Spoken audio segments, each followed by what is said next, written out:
Ժորժան շատ վատ լուր ստացանք առավոտյան, փոքրիկ 2-ամյա Տիգրանիդին գտնվել է գետում,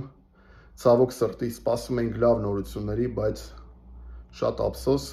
ցավակցում եմ բոլոր հարազատներին, ծնողներին, եւ գիտեք, ուզում եմ դիմեմ շարլատաններին, այսպես կոչված էքստրասենսներին, աստղագուշակներին, ովքեր այս ընթացքում ինչ ապուշություն ասես եւ անհետեթություն ասես չեն հայտարել եւ խոսացել այս պատմության մասին,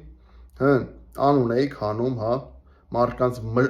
վշտի մեջ անուն էիք, հա, հանում, անուն էիք ձեռք բերում, որ հետո ձեր մոտ գան գումարով բան աստղագուշակություն անեք եւ այլն։ Պետությունը պետքա այս խնդիրը բարձրաձայնի, պետությունը պետքա օրենսդրական մակարդակով արգելի նման գործունեություն։ Ժորժան, մի գնացեք, ձեր վշտի մեջ, ձեր հոգեվիճակի մեջ գումար են ձեր վրա աշխատում, բիզնես են անում, հասկանում եք։ Պետությունը պետքա անդրադառնա այս մարդկանց օրենսդրական մակարդակով։ Նման գործունեությունը պետքա արգելվի Հայաստանի Հանրապետությունում։